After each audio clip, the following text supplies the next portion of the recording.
हमारे आज की ज़िंदगी में हम कितने बार फैमिली मेंबर्स, दोस्त, कोई हेल्पफुल स्ट्रेंजर्स के द्वारा किया गया कोई भी हेल्पफुल जेस्चर या फिर उनके साथ बिताए हुए अच्छे वक्त के बारे में सोच पाते हैं, क्योंकि हम लोगों की आज की स्ट्रेसफुल जिंदगी और डेली हेक्टिक रूटीन उन प्यारे मेमोरीज को अक्सर धुंधला बना देता है। 2024 का तमिल मूवी मी याडगा हमें यही प्यारे मोमेंट्स का वैल्यू सिखाता है, जिन लोगों ने जाने अनजाने में अनकंडीशनली बिना किसी मतलब के ही सही हमारे लिए कुछ अच्छा किया हो, क्योंकि वो सच में हमारा भला चाहते हैं और हमसे जेन्युइनली प्यार करते हैं, और जिससे हमारी जिंदगी थोड़ा सा भी एक पॉजिटिव डायरेक्शन में मुड़ा हो। हम उन यादों को और उन लोगों को कभी ना भूले, मी याडगा हमें यही लेसन देकर जाता है। इस मूवी को डायरेक्ट किया है सी प्रेम कुमार ने, जिन्होंने इससे पहले विजय सेतुपति और त्रिशा स्टारर 96 मूवी को भी डायरेक्ट किया है। और बिल्कुल 96 की तरह इस मूवी में भी हर एक सीन को बहुत ही थॉटफुली क्रिएट किया गया है, जो हम इंसानों के डे टू डे लाइफ और सिंप्लिसिटी को सेलिब्रेट करता है। अपने ही रिलेटिव्स के साथ एक प्रॉपर्टी डिस्प्यूट के कारण अरुल के फादर और उनके फैमिली को थंजावुर में अपने एंसेस्ट्रल घर को बेचकर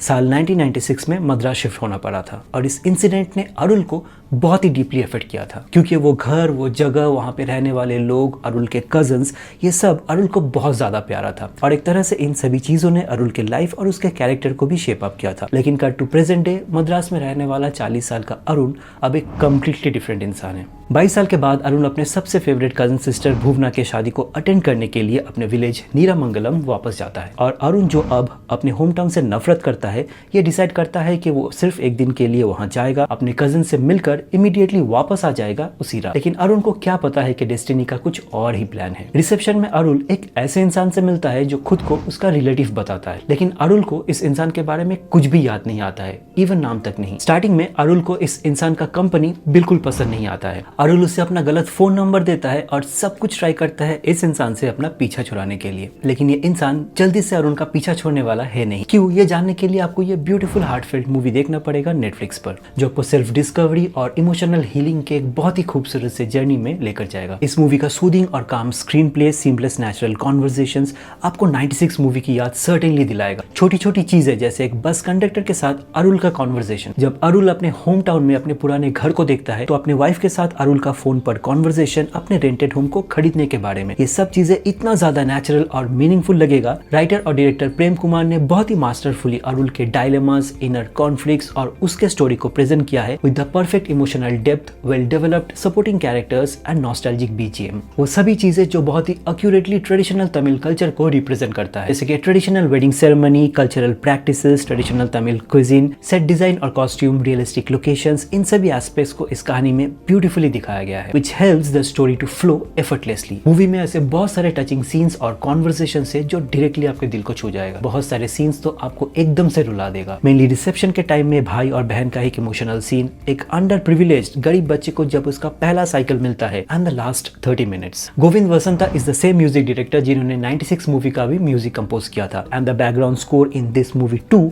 sets the emotional tone right from the beginning. मेरा सबसे फेवरेट ट्रैक है आवर साइकिल, जो मूवी के सेकंड हाफ में है, which beautifully merges nostalgia with a sense of longing. ये gentle melody, the masterful use of the flute and the violin character के happiness को रिप्रेजेंट करने के साथ साथ आपको भी आपके बचपन में वापस लेकर जाएगा। एक फिजिकल जर्नी के साथ साथ एक इंसान का इमोशनल जर्नी, एक विलेज और स्मॉल टाउन का ओवरऑल सेटिंग, टेंपल के अंदर के शॉट्स, काम और पीसफुल अर्ली मॉर्निंग एटमॉस्फेयर, इन सभी चीजों को सिनेमाटोग्राफर महेंद्र जयराजू ने ब्यूटीफुली पोर्ट्रे किया है। इस मूवी के विजुअल्स इतना रियलिस्टिक और प्लीजिंग है कि आपको एक मोमेंट के लिए भी नहीं लगेगा कि आप कोई मूवी देख रहे हो, बल्कि ऐसा लगेगा कि आप खुद वहां प्रेजेंट हो उस मोमेंट में। इस मूवी का सीरीन विजुअल्स और नॉस्टैल्जिक एटमॉस्फेयर और जिस प्रेजेंट क्राउडेड क्योटिक दुनिया में हम आज रहते हैं, इन दोनों के बीच एक बहुत ही स्टार्क कॉन्ट्रास्ट प्रेजेंट करता है, जिस actually like a visual treat, जो व्यूअर्स को थोड़े टाइम के लिए ही सही मॉडर्न लाइफ के हसल बसल से एस्केप करके नेचर और सिंप्लिसिटी में वापस लेकर जाएगा। मूवी में अरविंद स्वामी के डायलॉग्स बहुत लिमिटेड है, जो एक तरीके से उनके अंदर चल रहे dilemma, confusion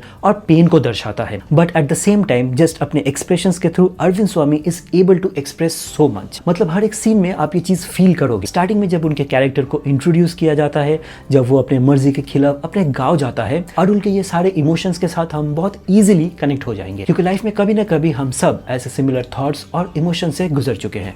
on the other hand, Kartik का कैरेक्टर एक बहुत ही सिंपल, इनोसेंट और एक बहुत ही वाइब्रेंट कैरेक्टर है, मतलब अरुल के कैरेक्टर का बिल्कुल ऑपोजिट। इस कैरेक्टर का चार्मिंग और talkative nature provides a delightful warmth. इसको देखने में, उसकी बातें सुनकर हंसने में, उसके इरिटेटिंग बिहेवियर पर इरिटेशन फील फील करने में आपको बहुत मजा आएगा। और कुछ मोमेंट्स में, मेनली सेकंड हाफ में, ये सेम कैरेक्टर अपने कॉन्वर्सेशंस के थ्रू आपके आंखों में आंसू भी ला देगा। कार्तिक का कैरेक्टर एक ऐसा इंसान है जो हर किसी से प्यार करता है, अपने बैल को अपने बच्चे की तरह पालता है, सबको बहुत रेस्पेक्ट करता है जिन्होंने उसके लिए जिंदगी में थोड़ा सा भी कुछ किया हो। मूवी में जितने भी सपोर्टिंग कैरेक्टर्स को दिखाया गया है, all the characters are very essential to the story और सभी को बहुत ही ब्यूटीफुली प्रेजेंट किया गया है इस मूवी में, including the 5 wonderful female characters. ये सभी छोटे छोटे roles add a unique layer to the story. जिस तरीके से इन दोनों कैरेक्टर्स के वाइफ इनको बिना क्रिटिसाइज किए इनको इमोशनली और मोरली सपोर्ट करता है, कैसे ये दोनों अपने वाइफ को वैल्यू करता है, ये सब देख के आपको जेन्युइनली बहुत अच्छा फील होगा, क्योंकि ऐसे जेन्युइन इमोशंस और सपोर्ट आज के टाइम में मिसिंग होता जा रहा है। रील्स, शॉर्ट्स, कॉन्फ्लिक्ट्स और क्योटिक लाइफस्टाइल के इस फास्ट पेस दुनिया में मिया रेगा हील्स योर सोल। क्यों हमें और भी ज्यादा हम्बल और अनकंडीशनल होना चाहिए, ये कहानी हमें यही सिखाता है।